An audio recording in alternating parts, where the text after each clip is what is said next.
देखिए, औरंगाबाद के जालना रोड के ऊपर सबसे महंगी ज़मीनें अगर औरंगाबाद में कहीं पर है तो वो जालना रोड के ऊपर है। और वहाँ पर तकरीबन जो ज़मीनें हैं वो वक्फ बोर्ड की ज़मीनें हैं। एक ज़मीन का मामला जो हमने उठाया है, ये कैलाश बाफना नाम के एक शख्स से ताल्लुक़ रखता है, बड़े बिजनेसमैन है।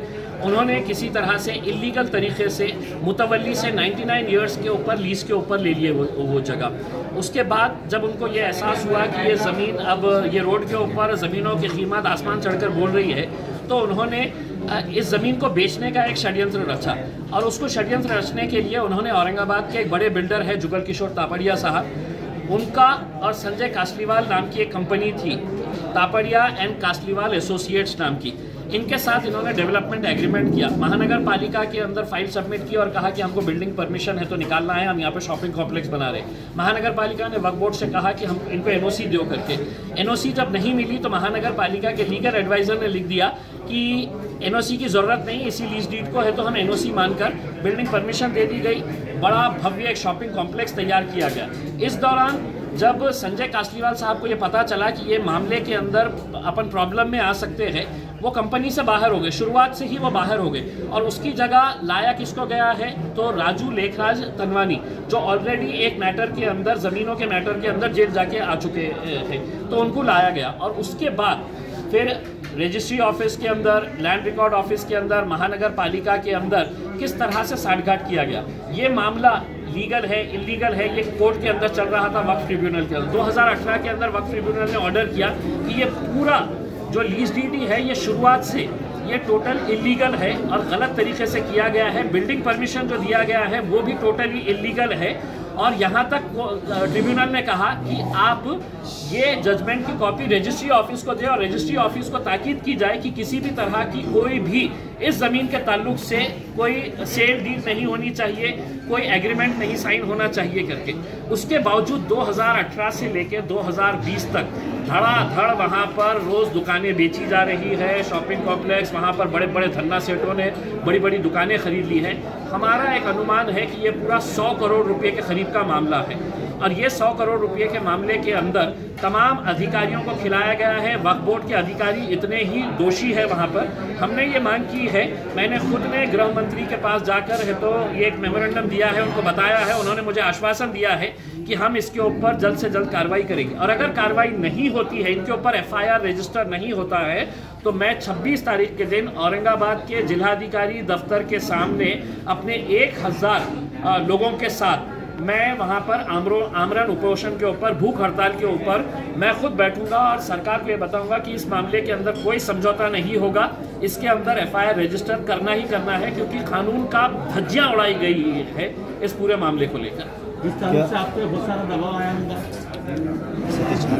इस ताल्लुक से दबाव आया होगा। इस ताल्लुक से मुझे बहुत ज़्यादा दबाव आया है। और ख़ास तौर से जब कल मैं गृह मंत्री के पास गया और हमने जब ये तमाम पुलिस डिपार्टमेंट को, कलेक्टर ऑफिस को, डिविजनल कमिश्नर ऑफिस को, रजिस्ट्री ऑफिस को, इन सबको है तो हमने ये दिए। कल रात से ही मेरे ऊपर बहुत दबाव, बड़े बड़े दिग्गज लोगों का प्रेशर आ रहा था कि ये मामले को हमने उठाना नहीं चाहिए। हैरानी की बात यह है कि जिस वक्फ बोर्ड की ज़मीन, अगर आप देखेंगे, अगर ये इसके ऊपर देखें कि कितना बड़ा कॉम्प्लेक्स है, ये ज़मीन जो है वो बेवाओं की है, यतीमों की है, गरीबों की है, और उसके ऊपर धन्ना सेठ मज़ा कर रहे हैं। और वक्फ बोर्ड को इसके बदले में क्या मिला है? इन्होंने तो 100 करोड़ रुपये कमा लिए, लेकिन आपको हैरानी होगी ये सुनकर कि वक्फ बोर्ड को इसके बदले में कितने पैसे मिले, तो महज 1.5 लाख रुपये, 1,50,000 रुपये दिए गए हैं, रिकॉर्ड के अंदर है। उन्होंने कहा कि आप इसके ऊपर बना लीजिएगा जो बनाना है, हमारे को 6 लाख रुपया आपने दे देने का। तो 6 लाख रुपये में से 4.5 लाख रुपये जो मुतवल्ली साहब है, जो ये समझ रहे थे कि ये ज़मीन मेरे बाप की है, तो उन्होंने 4.5 लाख रुपये रख लिए और वक्फ बोर्ड ने कहा कि नहीं, हमको 1.5 लाख रुपये दे डालो। तो ये आप सोचिएगा कि 1.5 लाख रुपये वक्फ बोर्ड को मिले और 100 करोड़ रुपये है तो ये धन्ना सेठा कमा रहे हैं। ये सबको गिरफ्तार होना साहब, और जब तक ये गिरफ्तार नहीं होंगे हम चैन से नहीं बैठेंगे। आप अपील करेंगे उन पर कार्रवाई की जाए? नहीं, देखिए, दबाव डाल रहे हैं। मैं उनसे इतना ही कहना चाहूँगा, ना इम्तियाज़ जलील डरता है ना इम्तियाज़ जलील को तुमको खरीदने की ताकत है करके, तो तुम जितनी भी कोशिशें कर लेंगे वो सब बेकार जाने वाली है। इस वजह से अब अपने आप को जेल जाने से कैसे बचाना है, इसके लिए अगर मेहनत करें तो ज़्यादा बेहतर रहेगा। मेरे ऊपर मेहनत मत करिएगा, क्योंकि मेरा तो मकसद यही है कि आपको जेल की सलाखों के पीछे भेजना है। संबंधित पुलिस स्टेशन को आपने एप्लीकेशन दे चुके हैं? नहीं, संबंधित पुलिस स्टेशन को नहीं दिया, मैंने पुलिस कमिश्नर को दिया है। अब पुलिस कमिश्नर और गृह मंत्री किस ऑफिसर को अपॉइंट करते हैं, हम हमारी टीम जो है उनके साथ बिठाएंगे, पूरे डॉक्यूमेंट्स हम उनको देंगे। हमारी जहाँ जहाँ पर भी मदद रहेगी वो मदद हम उनको करने के लिए तैयार है। हमारे पास इतने दस्तावेज हैं कि उनको कहीं ज़्यादा घूमने की ज़रूरत नहीं रहेगी। अगर वो हमारे साथ 1-2 घंटे बैठ गए तो हम उनको पूरा कायदे कानून के कैसे धज्जियाँ उड़ाई गई है ये हम साफ बता सकते हैं। आगे की कार्रवाई में अंबानी और बाकी लोगों की भी लिस्ट में नाम है क्या आपके? नहीं साहब, मतलब क्या है कि ऐसा लगता है कि सारा ठेका जो है वो इम्तियाज़ जलील ने ही लेके रखा है। वक्फ बोर्ड जो बनाया गया है वो वक्फ बोर्ड की ज़मीनों का तहफ़्फ़ुज़ करने के लिए, उसको बचाने के लिए बनाया गया है। लेकिन अगर उम्मीद ये करेंगे कि नहीं हम तो सिर्फ खाने के लिए बने हैं, हम तो लूटने के लिए बने हैं, हम तो बेचने के लिए बने हैं और सारी लड़ाई इम्तियाज़ जलील लड़ेगा, तो ये मुमकिन नहीं है। मेरे से जितना होगा मैं करूँगा। देख ही लिया होगा कि मेरे पीछे जो एक बैनर लगा हुआ है तो किस प्रॉपर्टी के बारे में मैं बात कर रहा हूँ, आपको अच्छी तरह से समझ में आ गया होगा कि जालना रोड की यही वो प्रॉपर्टी है जिसके ताल्लुक से हम ये बताना चाहते हैं कि कैसे सारे सरकारी नियमों को ताक पे रखकर किस तरह से अलग अलग गवर्नमेंट डिपार्टमेंट्स करोड़ों रुपए की लूट के इस धंधे के अंदर शामिल है।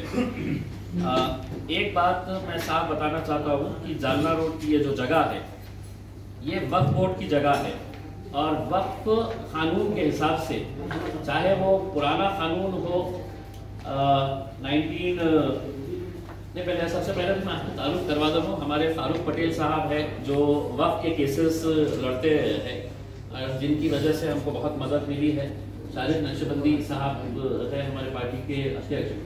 तो वक्फ कानून के तहत कोई भी जमीन का को बेचा नहीं जा सकता है और ये सुप्रीम कोर्ट का भी ऑर्डर है, once a Waqf always a वक्फ। किसी भी हालत के अंदर वक्फ की प्रॉपर्टी आप लीज आउट कर सकते हैं लेकिन बेच नहीं सकते हैं। अब ये जो मामला है ये जालना रोड का तकरीबन 1 लाख स्क्वायर फीट का मामला है, 1 लाख स्क्वायर फीट। और जालना रोड के ऊपर रेट की कीमत क्या होगी आप अच्छी तरह से समझ सकते हैं। ये पूरी जमीन जो है ये कैलाश बाफना को ये अलॉट की गई थी, लीज के ऊपर उनको दिया गया था। जो मुतवल्ली थे सैयद शाह कुतुबुद्दीन, ये मुतवल्ली थे, इन्होंने इलीगल तरीके से 99 इयर्स के लीज के ऊपर कैलाश पेट्रोल पंप को दे दिया था, कैलाश बाफना को। ये शुरुआत से ही इसकी इलीगैलिटी इस वजह से है कि किसी भी मुतवल्ली को 99 इयर्स के ऊपर लीज के ऊपर देने का कोई अधिकार ही नहीं है। लेकिन जैसे जैसे जब जो भी बोर्ड बना, वक्फ बोर्ड का बोर्ड बना, तो उसके अंदर सभी लोग इस तरह के आए कि सबने अपने अपने नाम के ऊपर मलिदा किस तरह से निकाला जाना चाहिए वो हिसाब से उन्होंने काम किया। ये जमीन कैलाश बाफना के पास कई सालों तक थी, लेकिन जब जालना रोड की जमीन की कीमतों आसमान सड़कर बोलने लगी और औरंगाबाद के सबसे ज्यादा महंगी कमर्शियल जमीन अगर कहीं पर थी, फोन बंद करके इनको बाहर जाइए। तो जब ये सबको पता चला कि जालना रोड की जमीन की कीमतों का रेट क्या हो गया है करके, तब है तो ये लोगों ने एक गेम प्लान रचा और उस गेम प्लान के तहत कि हम ये वक्फ बोर्ड की जमीन है तो कैसे बेच सकते हैं, इसका इन्होंने पूरी तरीके से कागजात तैयार किए। उनको कौन कौन से डिपार्टमेंट्स ने मदद की, ये आपको मैंने जो डॉक्यूमेंट्स दिया है उस डॉक्यूमेंट्स के अंदर ये है। पहले इन्होंने है तो एक डेवलपमेंट एग्रीमेंट तैयार किया कैलाश बाफना साहब ने। किसके साथ तैयार किया, तो वो तैयार किया उन्होंने तापड़िया, जुगल किशोर तापड़िया और संजय कासलीवाल एसोसिएट्स, इनकी नाम की एक कंपनी थी। इन्होंने डेवलपमेंट एग्रीमेंट तैयार किया। अब डेवलपमेंट एग्रीमेंट तैयार करके इन्होंने फिर महानगर पालिका के पास एक प्रस्ताव ये दिया बिल्डिंग परमिशन के लिए कि हम यहाँ पर शॉपिंग कॉम्प्लेक्स बनाना चाहते हैं। महानगर पालिका ने स्पष्ट तरीके से उनको ये कहा कि पूरी फाइल है जिसके अंदर उन्होंने पूरा स्पष्ट बताया है कि आप वक्फ बोर्ड की एनओसी लेकर आइए करके। जब ये मामला समझ में आया कि वक्फ बोर्ड की एनओसी मिलेगी नहीं, क्योंकि आप वक्फ बोर्ड की प्रॉपर्टी को आप किसी भी तरह से दूसरे पर्पस के लिए यूज नहीं कर सकते हैं, तब इन्होंने क्या किया कि संजय कासलीवाल जो औरंगाबाद के बहुत मशहूर बिल्डर है, उनको जब समझ में आया कि ये मामला जो है ये पेचीदा है और ये मामले के अंदर अपन प्रॉब्लम में आ सकते हैं, वो कंपनी के बाहर हो गए। उन्होंने रिटायर कर लिया, अपने आप को रिजाइन करके उस कंपनी से बाहर हो गए। जुगल किशोर तापड़िया एंड संजय कासलीवाल एसोसिएट्स जो थे, उसमें से संजय कासलीवाल बाहर निकल गए। अब बाहर निकल गए तो अंदर किसको लाया जाए? एक ऐसे शख्स को लाया जाए जो जमीनों के मामले के अंदर और खास तौर से वक्फ की जमीनों के मामले के अंदर बहुत महारत रखता है। तो इन्होंने लेकर आए यहाँ पर राजू तनवानी को, राजू लेखराज तनवानी को लेकर आए एज ए डायरेक्टर बोल के। उस कंपनी के अंदर संजय कासलीवाल की जगह राजू तनवानी साहब आ गए हैं। ये वही राजू तनवानी साहब है जो अमितेश कुमार पीरियड के अंदर बेगमपुरे की जमीन के ताल्लुक से कई महीनों तक वो जेल में रह चुके हैं।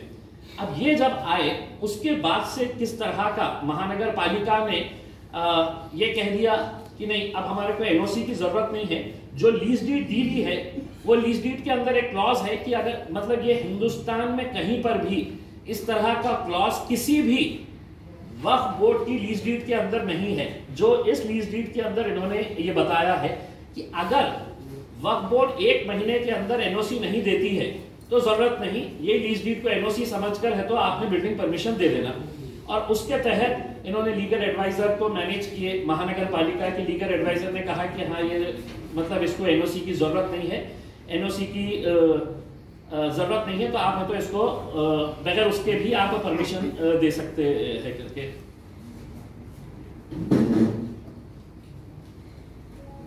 इसका टेक्निकल मैं आपको एक बता दूं कि ये जो है 1964 के अंदर ये एग्रीमेंट हुआ था। अभी साहब 12 बजे प्रेस कॉन्फ्रेंस थी, तो अगर जिला अध्यक्ष की अगर लेट आ रहे थे तो असल में एक एक्सीडेंट हो गया था रास्ते में, तो वो लेडीज और बच्चे को हॉस्पिटल छोड़कर।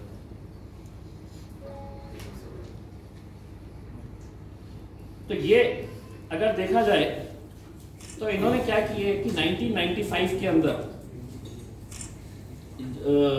आपका जो क्या नाम था इसका, कैलाश पेट्रोल पंप वालों ने ये जब साथ में मिलकर आए तो इन्होंने एक रेक्टिफाइड डीड बनाई।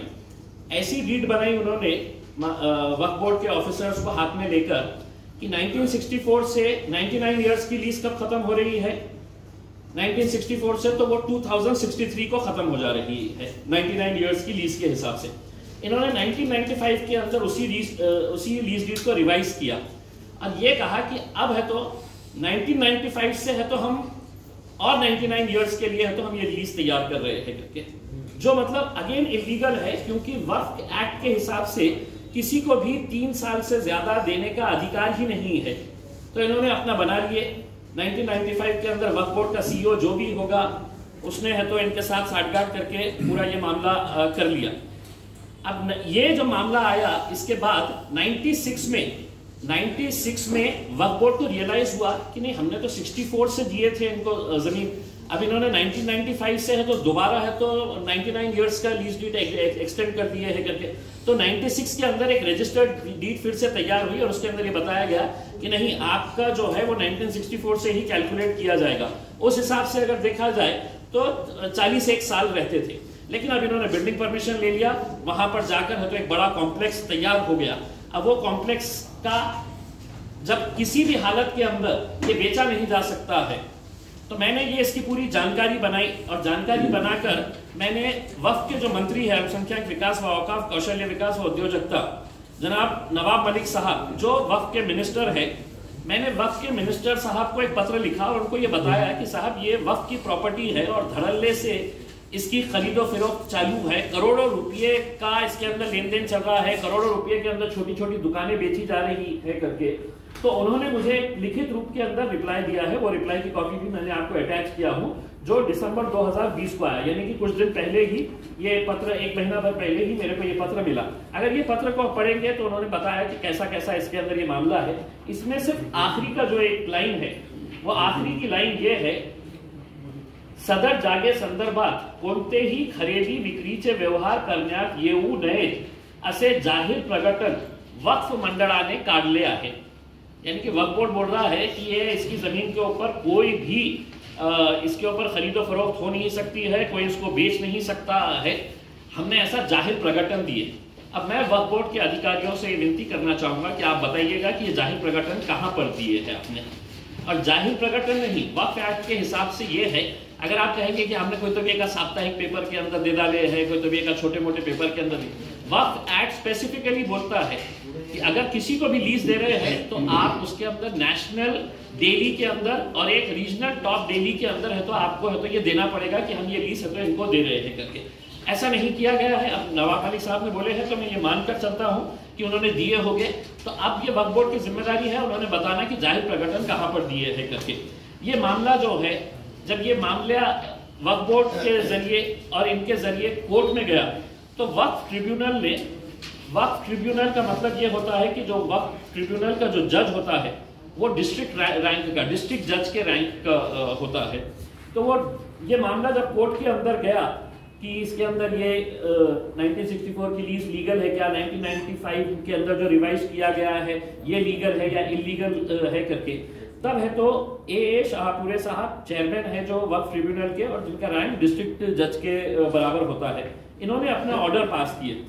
ये कब का ऑर्डर है? ये 2018 के अंदर उन्होंने पास किए और उस ऑर्डर के अंदर उन्होंने ये कहा है, it is hereby declared that lease deed dated 1911-1964 executed by the Mutawallis of the Dargah Hazrat Daud Ganj Lashkar Maghrabi Auliya Sahab and modified lease deed dated 2/6/1995 registered in the office of Sub-Registrar Aurangabad executed by the Mutawallis of the Dargah with the consent of the board in respect of the suit property are void ab initio and are no effect। यानी कि इसका मतलब ये होता है कि शुरुआत से ही 1964 से ये जितना भी ये मामला है ये पूरा टोटल ही ये बोगस है, इलीगल है। It is further declared that the permission for construction on the suit property granted by Aurangabad municipal corporation to the defendant is illegal and void. यानी कि इसके अंदर कोई भी मतलब नियम का ये नहीं किया गया है। उन्होंने लास्ट के अंदर ये कहा कि ये जजमेंट की copy, the certified copy of this judgment be sent to the sub-registrar Aurangabad 2 for taking note of above said lease deeds as void। यानी कि सब रजिस्ट्रार के पास ये जजमेंट की कॉपी चले जाना और उनको ये बता देना कि इस जमीन के ताल्लुक से कोई भी रजिस्ट्री नहीं होगी। ये 2018 का जजमेंट है। अब 2018 का अगर ये जजमेंट है तो किस तरह से जुगल किशोर तापाड़िया, राजू तनवानी और बाफना, कैलाश बाफना ने ये जमीनों का जो धंधा किए हैं, जो बेचे हैं, जो है उसके अंदर लगाया है। अब ये एक जमीन बेची गई है कितने में? तो 1,76 लाख किसको गई है? मकरंद मधुकर अनासपुरे, ये साहब ने खरीदे हैं। दूसरी जगह किसने खरीदे हैं? सुनील बबन राव इंगड़े, कितने में खरीदे हैं? 10,30 लाख। एक जमीन खरीदे हैं प्रदीप लालचंद मनकानी, 14,52,06,000। एक जमीन खरीदी गई है विनोद लक्ष्मण दास चोटलानी, 9,27 लाख। अच्छा, खास बात यह है कि ये लीज डीड ट्रांसफर नहीं हुई है। ये जो जमीन बेची गई है ये सेल डीड है ये, जबकि कोर्ट ने कहा है कि रजिस्ट्री ऑफिस में किसी भी तरह का कोई सेल डीड नहीं करना चाहिए। दूसरी है 10,80 लाख सुनील चोटलानी, 8,18 लाख अजंता ट्रांसपोर्ट कंपनी दीपक पिता राजेंद्र जिंदल, 1,20 लाख मोहम्मद रियाजुद्दीन मोहम्मद मजहरुद्दीन, इन्होंने खरीदे हैं। 1,20 लाख ये फिर मोहम्मद रियाजुद्दीन, ये सब खरीदे हैं। ये इसका अगर पूरा अगर बिल्डिंग का अगर हिसाब अगर निकाले तो ये कितने में गया है करके, ये रजिस्ट्री की जो रेट है वो रजिस्ट्री का रेट आप ये समझ लीजिएगा कि व्हाइट के अंदर महज 30 to 40%, या हम ज्यादा से ज्यादा अगर पकड़ रहे हैं तो हम 50% पकड़ के चलिएगा कि व्हाइट के अंदर 50% का क्योंकि ये ज़मीन लेने के अंदर, ये दुकानें लेने के अंदर मेरा भी एक करीबी आदमी था जिसके पास से मैंने पूरा डिटेल्स लिया कि तुमने ब्लैक में कितना दिए, व्हाइट में कितना दिए। तो ऑलमोस्ट 50% अमाउंट जो है वो व्हाइट के अंदर दिखाया गया है और 50% ब्लैक के अंदर, यानी कि ये तीनों ने मिलकर आपस के अंदर ब्लैक के अंदर।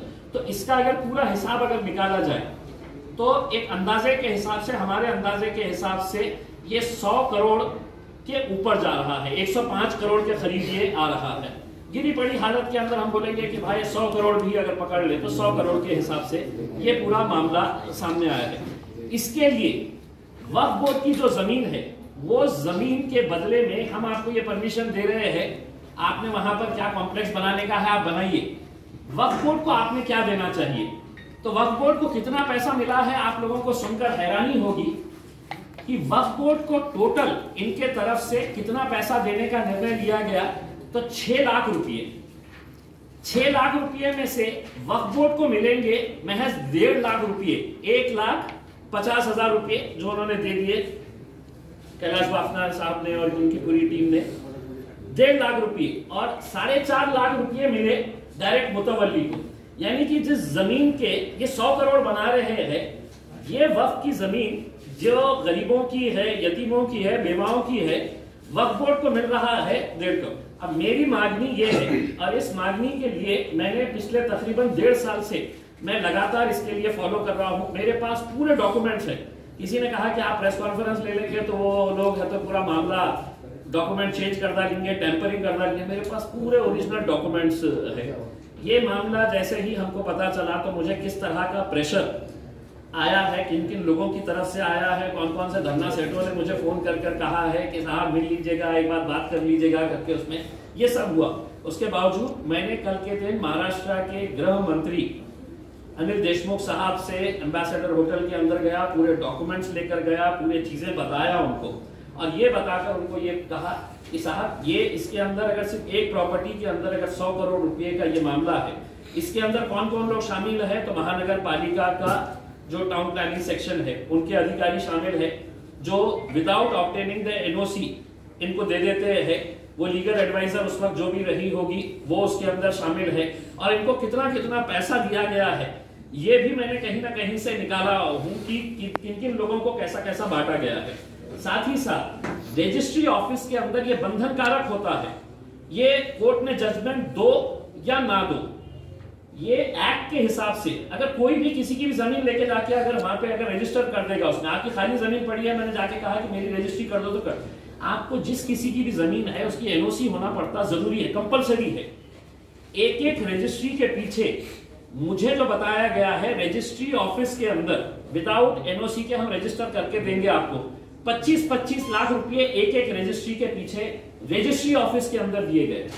और मैं पूरी जिम्मेदारी के साथ ये कह रहा हूं, 25 लाख रुपए आपने देना, हमारे को वक्फ बोर्ड की एनओसी की जरूरत नहीं है, जो कानून के हिसाब से बंधन कारक है, जो कोर्ट के आदेश के हिसाब से बंधन कारक है कि आपने ये जमीन का कोई भी खरीदो फरोख्त नहीं होना चाहिए, क्योंकि ये वक्फ की जमीन है, कोर्ट ने भी कहा और रूल के हिसाब से भी है। अब आप अंदाजा लगाइएगा कि तकरीबन मेरे हिसाब से 80 के करीब शॉप्स वहां पे निकले हैं, 25-25 लाख के हिसाब से रजिस्ट्री ऑफिस के जितने भी अधिकारी है, कल से उनकी नींद उड़ी हुई है जब से मैंने उनको ये दिया हुआ हूं, वो भी हाथ पैर मार रहे हैं कि किस तरह से अब इसको मामले को। साथ ही साथ जो लैंड रिकॉर्ड ऑफिस है वो लैंड रिकॉर्ड ऑफिस, और सबसे ज्यादा इसके अंदर अगर कोई दोषी है तो ये जगह के मुतवल्ली मतलब ये होता है कि वक्फ की जमीन हम आपको दे रहे हैं, आप उसके केयरटेकर हैं। ये जितने भी मुतवल्लियां हैं ये समझ रहे हैं कि ये जमीन हमारे बाप की जागीर है करके, तो इसको बेच डालो, अपने को पैसा चाहिए, चलो ये टुकड़ा तुम ले लो करके। तो वक्फ बोर्ड के अधिकारी, वक्फ बोर्ड के कर्मचारी, मुतवल्ली, महानगर पालिका के अधिकारी, रजिस्ट्री ऑफिस के अधिकारी, लैंड रिकॉर्ड्स के अधिकारी, ये सब लोग इसके अंदर दोषी हैं। मैंने पूरा सबूत के साथ है तो दिया है।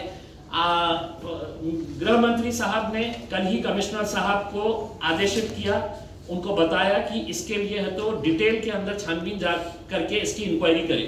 अब मुझे मालूम है कि ये लोग कितने धन्ना सेठ है करके, अगर ये सिर्फ एक छोटी सी रजिस्ट्री के लिए 25 लाख रुपए दे सकते हैं तो ये किस लेवल के ऊपर कहां मैनेज कर सकते हैं ये भी मुझे मालूम है। अब मैं ये बता रहा हूं, अब ये या तो हमने ये प्रेस कॉन्फ्रेंस ले ले और ख़त्म कर दे मामला, इसके बाद कोई कार्रवाई ही ना हो करके। मैंने इसके अंदर स्पष्ट तौर के ऊपर लिखा है, अगर आप पढ़ेंगे जो निवेदन मैंने दिया हूं, इसका जालना रोड औरंगाबाद या वक्फ बोर्डाच्या जागेवर अवैधरित्या अतिक्रमण करून बेकायदेशीर व नियमबाह्य बांधकाम करून जवळपास 100 कोटी रुपयांचा महाघोटाळा करणाऱ्यांची व त्यांना प्रत्यक्ष व अप्रत्यक्षरित्या सहकार्य करणाऱ्या सर्व अधिकाऱ्यांविरुद्ध फौजदारी गुन्हे नोंदविण्यात यावे, अन्यथा मी स्वतः खासदार या नात्याने दिनांक 26 फेब्रुवारी 2021 रोजी सामूहिक आमरण उपोषण करणार असून कायदा व सुव्यवस्थेचा प्रश्न निर्माण झाल्यास त्याची सर्वस्वी जबाबदारी प्रशासनाची राहील और मैं अकेले नहीं बैठने वाला हूं। हमने ये तय किए हैं कि कम से कम मेरे साथ 26 फरवरी को 1000 लोग, हम जिलाधिकारी के सामने बड़ा पेंडॉल लगा के 1000 लोग, उसकी नोंदनी हमने करना शुरू कर दिए है। हम पूरे मराठवाड़ा के लोगों को अलग अलग जिले से यहाँ पर बुलाएंगे और 1000 लोग 26 फरवरी से, अगर 26 फरवरी तक इनके ऊपर FIR रजिस्टर नहीं हुई तो हम आमरण उपोषण के ऊपर हम बैठने वाले हैं, क्योंकि हमको मालूम है कि किस लेवल के ऊपर ये कहां जाकर कैसा मैनेज कर सकते हैं। मुझे पुलिस कमिश्नर के ऊपर पूरा विश्वास है कि उन्होंने एक अच्छा ऑफिसर डेप्यूट करेंगे और इस मामले के अंदर बहुत ज्यादा कायदे कानून की जाने की जरूरत नहीं है, आपको इंक्वायरी करने की जरूरत नहीं है। हमारे साथ अगर उनका इंक्वायरी ऑफिसर 1 घंटे के लिए भी अगर बैठ गए, हमारे वकील साहब के साथ बैठ गए, तो मैं समझता हूं ये दूध का दूध पानी का पानी हो जाएगा। और ये मामला, अगर आप समझ रहे हैं कि हम सिर्फ यही मामला ले रहे हैं, देखिए दिक्कत हमारे साथ ये हो रही है कि हमने इससे पहले क्रांति चौक की जगह के मामले में हम आवाज उठाई, वहां पर गए, हमने जो भी तोड़फोड़ हुई, वहां पर हंगामा हुआ, पुलिस ने हमारे ऊपर केस रजिस्टर हुआ। आज उसकी स्टेटस क्या है? वो वही लोग अतिक्रमण करके बैठे हुए हैं जिनको हमने हटाना चाह रहे थे, वहां से हटाना चाह रहे थे। हमारे उसको के अंदर हमारा क्या हुआ, तो हमारे ऊपर केसेस रजिस्टर हुए। अब हमको हर 8 दिन को है तो कोर्ट में जाकर हाजिरी देना पड़ता है कि वहां पे आपने क्रांति चौक के ऊपर तोड़फोड़ किए है करके। ये जमीन क्यों नहीं वापस मिली? तो उस वक्त भी वक्फ बोर्ड के जो CEOs होंगे, वक्फ बोर्ड के जो अधिकारी होंगे, सेक्रेटरीज होंगे, ये सब इसके अंदर मिले हुए हैं। अब आप 100 करोड़ के अंदर आप अंदाजा लगा लीजिएगा कि इसके अंदर बंटवारा कैसा हुआ होगा उसमें। हमारा यही एक मांग है कि इस ताल्लुक से प्रशासन ने, सरकार ने गंभीरता से इस मामले को लेकर, अगर इनके ऊपर FIR रजिस्टर नहीं करती है तो हम बड़ा आंदोलन चलाएंगे, हम भूख हड़ताल के ऊपर। मैं खुद एक खासदार की हैसियत से मैं वक्फ बोर्ड की जमीन को बचाने के लिए मैं खुद अपने 1000 लड़के, हमारे पार्टी के सीनियर लोग या जनरल जो पब्लिक है उसका, ये राजनीति का मुद्दा नहीं है। वक्फ की जमीनें जो है ये गरीब यतीम बेवाओं के लिए है। जालना रोड के ऊपर अगर आप देखेंगे आधे से ज्यादा जमीन जो है वो वक्फ की है। वहां पर कौन बैठा हुआ है? तो कोई धन्ना सेठ बैठे हुए हैं। यही जमीन के बाजू देख लीजिएगा कौन बैठा है, यही जमीन के ये तरफ देख लीजिएगा, सब वक्फ की जमीनें हैं।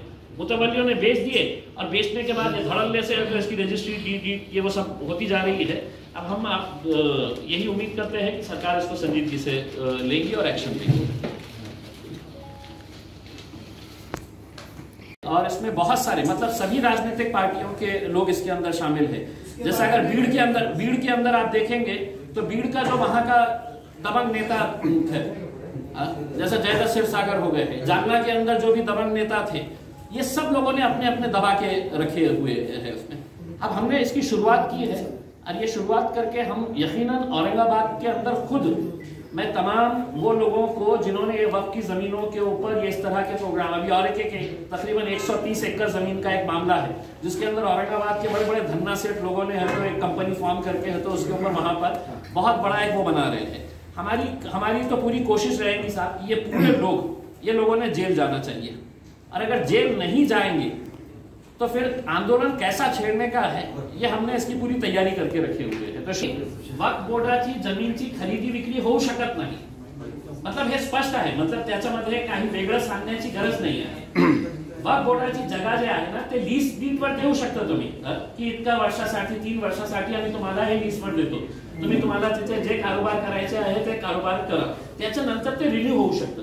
पण आपण बघा याच्यामध्ये की डायरेक्ट सेल डीड करण्यात आलेली आहे। डायरेक्ट सेल डीड, आता रजिस्ट्री ऑफिसला हे कंपल्शन आहे की आपण कोणतीही जमीन ट्रान्सफर करताना ज्या डिपार्टमेंटची आहे ते जिल्हाधिकाऱ्याची असेल, गव्हर्नमेंटची लँड असेल, कुणाला दिली असेल किंवा महानगरपालिकाची जागा, तर ते त्यांची एनओसी हे कंपल्शन होती. पण एका रजिस्ट्रीसाठी 25-25 लाख रुपये सिर्फ रजिस्ट्री ऑफिसला एका दुकानासाठी 25-25 लाख रुपये रजिस्ट्री ऑफिसने घेतलेले आहे. तर तुम्ही याचा एक आकलन करा की किती मोठं एक हे आहे. आणि मला तर हे विचारायचं आहे की तापडिया साहेबांनी जे आता ते खूप आजारी आहे, का हे केलेलं आहे, आता हे फायनल डेज मध्ये आपण का असं करावं, मला दुःख हे वाटतं की आता इतकं त्यांनी पैसे कमवलेले आहे, जाताना हे इतकं हे. आणि संजय कासलीवालला विचारा की तुम्ही संजय कासलीवाल साहेब तुम्ही बाहेर का पडले होते. नाही ते त्यांनी स्वतः मला सांगितलं की मी खूप आजारी आहे, मी बोलू शकत नाही. नाही ते काही असू द्या. मला हे सांगायचे आहे की आपल्याकडे इतकं आपण पैसा कमावलेले आहे, हे गोरगरिबांचे पैसे कशासाठी पाहिजे आता. की तुम्ही एवढं इन्व्हेस्टिगेशन केलेलं आहे की टाउन प्लॅनिंग, रजिस्ट्रीचे ऑफिसर, महानगरपालिकेचे ऑफिसर, त्याच्यानंतर वर्क बोर्डाच्या याच्यामध्ये सामील आहे असं म्हणतात तुम्ही. मग एवढे वेग आरोप का करता तुम्ही, त्यांची नावं का सांगत नाही.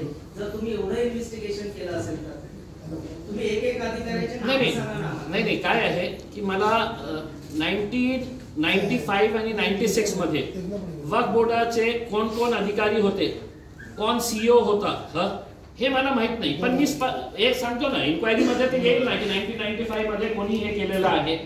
जे टाउन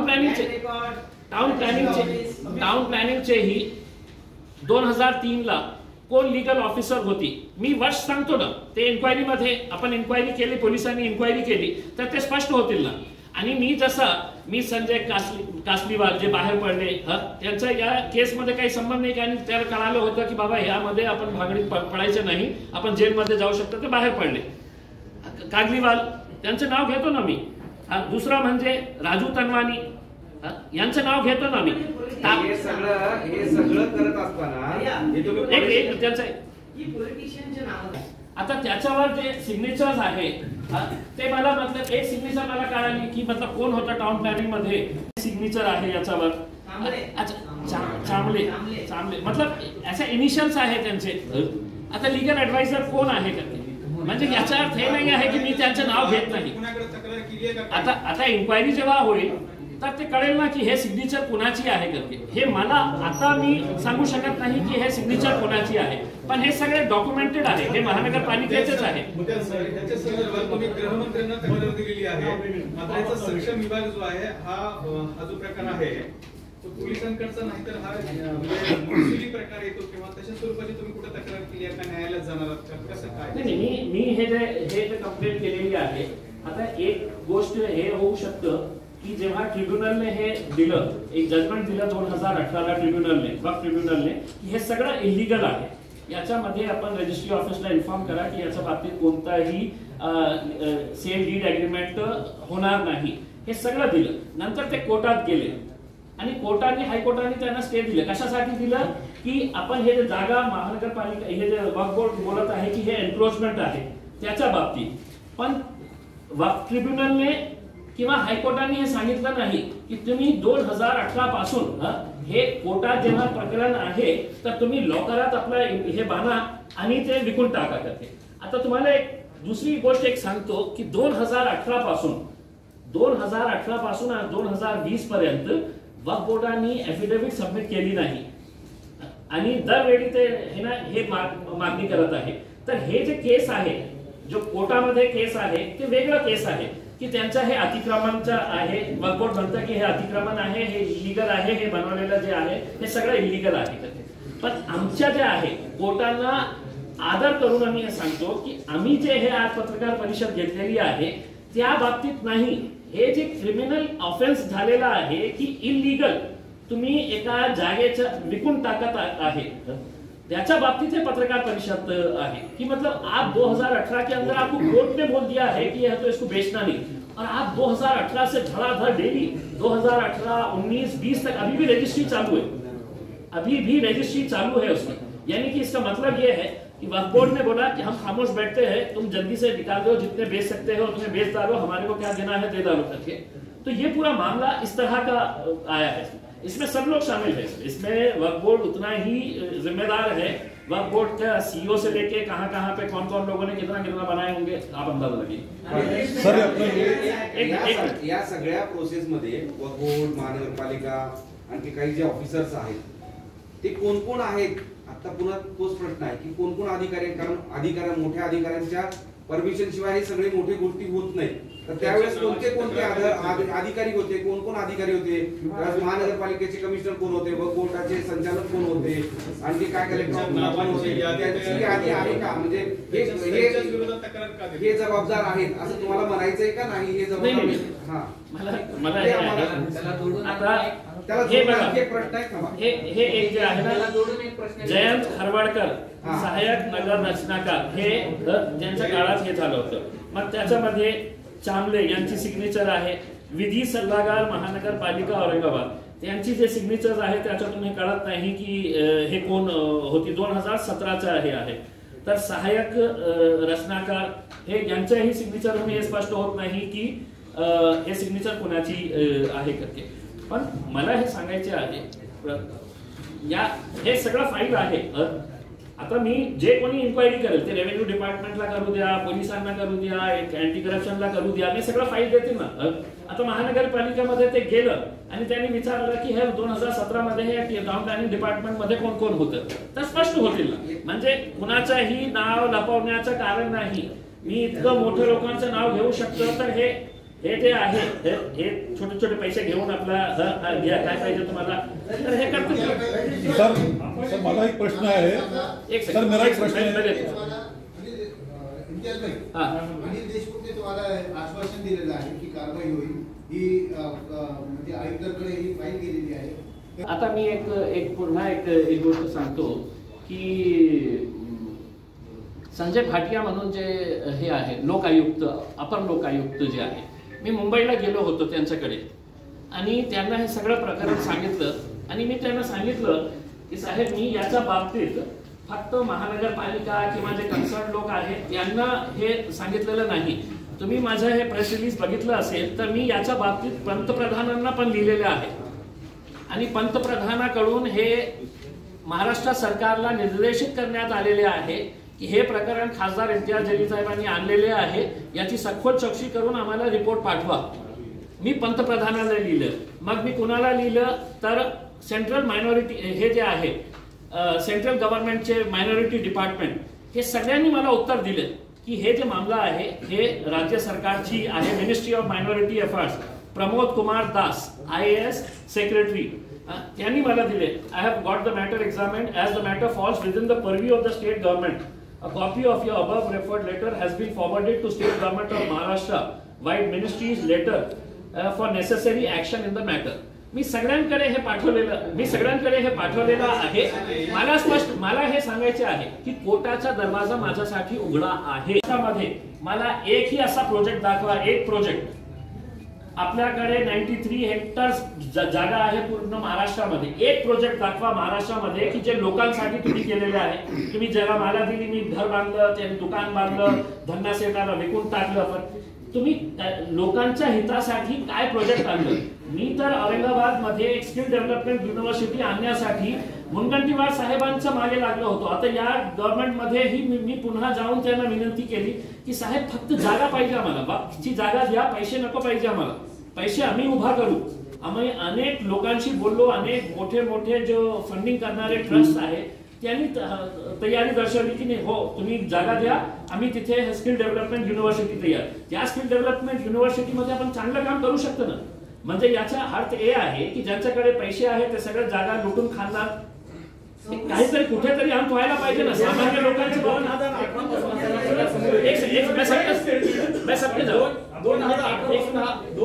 पासून हा प्रकार समोर आलेला आहे, न्यायालयाचे ऑर्डर आहेत, त्यावेळेस तुम्ही आमदार होतात, खासदार होतात, तरी पण त्यावेळेस पुढे काही आणलं नाही आणि आता पूर्ण कॉम्प्लेक्स पूर्ण झालेला आहे, यावेळेस सगळ्या पुढे काय नाही, मी माझा 2018-19 पासून मी माझा पत्रव्यवहार करत होता। आपल्याला आश्चर्य वाटेल, एक खासदार या नात्याने जेव्हा मी पत्र लिहितो महानगरपालिकाला की मला याच्या बाबतीत आपण डिटेल्स दिया करते की तुम्ही परमिशन दिली होती का, कोणत्या आधारावर दिली होती, मला 4 पत्र पाठवावे लागले, 4 पत्र, आणि सगळं त्याचा उल्लेख मी दिलेला आहे की कोणकोणत्या महिन्यामध्ये मी पाठवलेले आहे, अनेक रिमाइंडर्स. तुम्हाला असं वाटत आहे की इतकं सोपं आहे का की ज्या लोक लुटून खाणारे आहे ते मला पेपर देतील का की बाबा हे घ्या तुम्ही पेपर्स द्या, त्यांना माहित होतो. आणि हे सगळे डॉक्युमेंट मध्ये मी आपल्याला किती वेळा हे त्यांना पत्र दिले, वक्फ बोर्डाला किती वेळा हे मी पत्र लिहिलेले आहे, हे सगळे मी डॉक्युमेंट्स दिलेले आहे. म्हणजे असं नाही आहे की मी वाट बघत होतो. कागद दिलेले आहेत ते लिस्ट डीड आहेत का सेल डीड आहेत, म्हणजे याच्यावर तर लिस्ट म्हणजे भाडेपट्टीचं हस्तांतरण असा उल्लेख आहे. आपण वारंवार हे आपल्याला एक सांगतो, हे जे प्रॉपर्टी देण्यात आलेली आहे कोणती 2000 दस्त क्रमांक 5242019 2019 को ये रजिस्टर्ड हुआ है. ये सेल डीड है, कितने की है भाई? 15 करोड़ की है.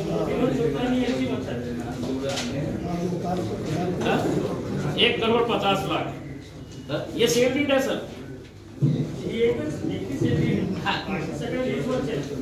लीज म्हणजे भाई लीजला तुम्हाला वक्फ बोर्डाने जागा दिलेली आहे, ठीक आहे, एका उद्दिष्टासाठी दिलेली आहे.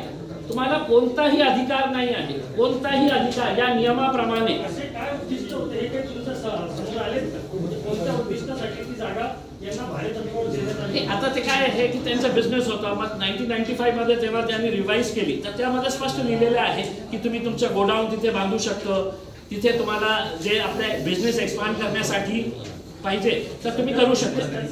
पण मला जागा मिळाली, मी एक ऍप्लिकेशन देतो की साहेब मी खूप गरीब आहे, मला हे जागा द्या, मी देतो आणि मी फारुख पटेल साहेबांना ते विकून टाकतो की साहेब तुम्ही घ्या आता. आणि मी काय करतो की त्यांच्याकडून 1-2 कोटी रुपये देतो आणि तुम्ही पण घ्या. हे असं नियमाप्रमाणे चालतच नाही. लीज ही नाही चालत किंवा सेल डीड तर चालतच नाही. खैरे साहेब खासदार नाही सध्याला आणि ते काही ऑफिसमध्ये जातात.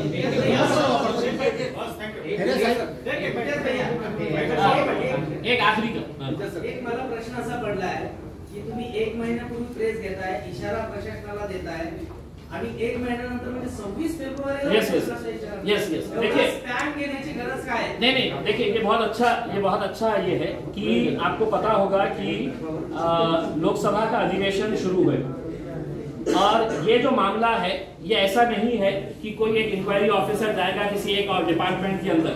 ये इसके अंदर तकरीबन 5 डिपार्टमेंट्स ऐसे हैं जहां पर 5 डिपार्टमेंट्स के पूरे डिटेल्स इनको जमा करना पड़ेगा. और 5 डिपार्टमेंट्स के डिटेल जमा करके पुलिस डिपार्टमेंट में भी मुझे मालूम है कि वक्फ से रिलेटेड कोई एक्सपर्ट तो नहीं है, उनको भी वकीलों की जरूरत, उनको भी एक्सपर्ट्स की जरूरत लगेगी.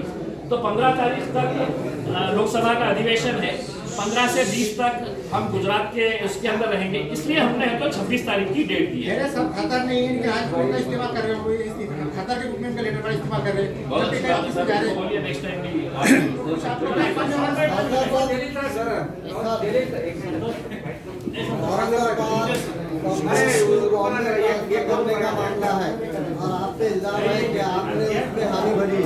मैं साफ तरीके से ये बता दूं कि मैं टोटली इस बात के विरोध में हूं कि वक्फ बोर्ड का ऑफिस औरंगाबाद से कहीं पर भी दूसरी जगह पे हलाया जाएगा.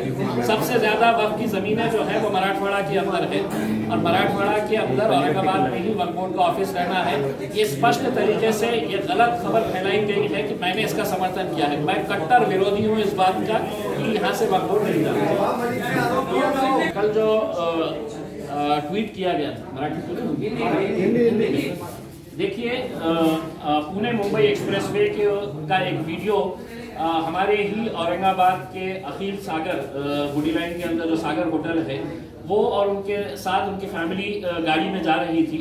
उस वक्त लोनावाला के करीब, मुंबई से पुणे आते वक्त लोनावाला घाट के करीब ट्रैफिक जैम था और वहां पर ये जो गाड़ी थी, इस गाड़ी के पीछे ही इनकी गाड़ी थी और सामने वाली गाड़ी के अंदर जो लोग बैठे थे वो लोग रास्ता बनाने के लिए हाथ में बंदूक लेकर लोगों को डराकर अपना रास्ता बना रहे थे. ये इतने डर गए थे दूसरे लोग कि उनको ऐसा लग रहा था कि ये लूटने के लिए तो नहीं निकले हैं.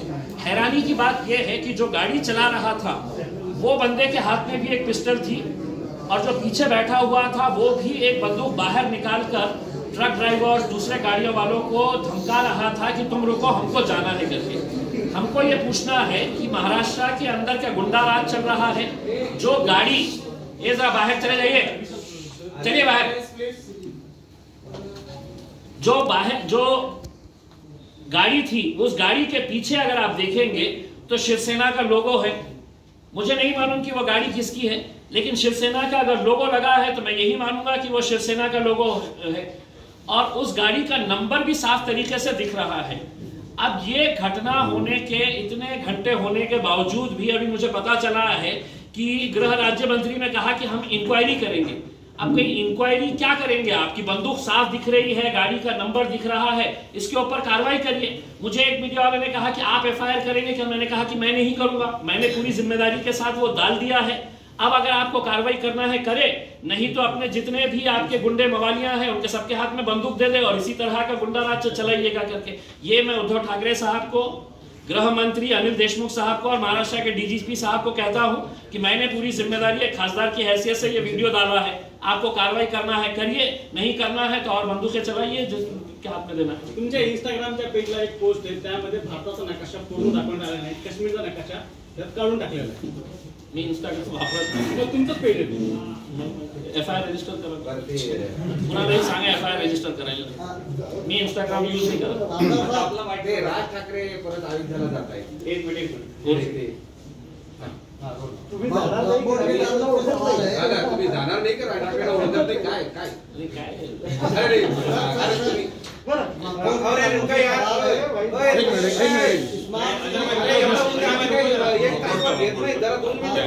स्मार्ट सिटी प्रोजेक्ट के तहत वक्फ बोर्ड की जमीन पे कब्जे किए जा रहे हैं, इमारतें मस्मार की जा रही है और उसका कोई। देखिए, अगर वक्फ बोर्ड की जगह के ऊपर हो रहे हैं तो वक्फ बोर्ड का पूरा हेड ऑफिस यहाँ पर बैठता है, औरंगाबाद में बैठता है। अगर वो लोगों ने ये तय करे हैं कि नहीं हम यहाँ पर है तो सिर्फ पैसा खाने के लिए बैठे हैं, बाकी जिसको लूटना है खाना है सब खा लीजिएगा करके, तो जब उनकी जगह है उनको तकलीफ नहीं हो रही है तो अब ये उम्मीद कर रहे हैं कि नहीं हम सब खाएंगे और इम्तियाज अली ने जाके तो रुकाना, लड़ना, ये करना है करके, तो आप करिए।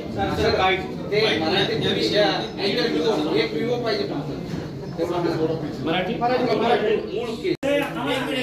सगळ्यात कॉस्टली जागा कुठे असेल औरंगाबाद मध्ये तर ते जालना रोडची जागा आहे, आणि त्या जालना रोडची जागावर कैलाश बाफना, जुगल किशोर तापाडिया, राजू लेखराज तनवानी हे तिघांनी मिळून कशा प्रकारे या वक्फ बोर्डाची जागा विकून टाकलेली आहे हे सगळ्या पुरावे सहित मी दिलेले आहे। मी याच्या बाबतीत पूर्ण पुरावे हासिल केलेले आहे आणि यामध्ये हे फक्त 3 लोक सामील आहे असं नाही आहे। औरंगाबाद महानगरपालिकाच्या टाउन प्लॅनिंग डिपार्टमेंटचे अधिकारी, रजिस्ट्री ऑफिसचे अधिकारी ज्यांनी एक रजिस्ट्री करण्यासाठी 25-25 लाख रुपये या लोकांकडून घेतले, आणि लँड रेकॉर्ड ऑफिस, त्याचसोबत या जागेचा जो मुतवल्ली होतं, जे कस्टोडियन होतं या जागेचा, ज्याची जबाबदारी हे होती की आपल्याला या जागेचे रक्षण करायचे आहे, आणि वक्फ बोर्डाचे सगळे अधिकारी जे गप्प बसलेले आहे हे सगळं बघून ये जे जागा विकण्यात आलेली आहे टोटली इल्लीगल आहे। कोर्टाने तसा आदेश दिलेला आहे, कोर्टाने हे सांगितलेलं आहे की याची रजिस्ट्री होऊ नये, तरी सुद्धा रजिस्ट्री होत आहे, आणि हा सगळा प्रकार 100 कोटी रुपयाचा आहे। आणि त्याच्या बाबतीत मी महाराष्ट्राचे गृहमंत्री अनिल देशमुख साहेबांना स्वतः भेटून हे सगळं दस्तावेज दाखवून एका उच्च स्तरीय जांचची मागणी केलेली आहे, आणि त्यांनी मला आश्वासन दिलेले आहे पोलीस कमिशनरामार्फत की आम्ही याची सखोल चौकशी लावून जे कोणी दोषी असतील त्याच्यावर कारवाई करू, आणि नाही कारवाई केली तर 26 फेब्रुवारी पासून मी 1000 कमीत कमी 1000 लोकांसोबत जिल्हाधिकारी समोर मी आमरण उपोषणवर बसणार आहे। जगह कितनी है सर? 1 lakh square feet.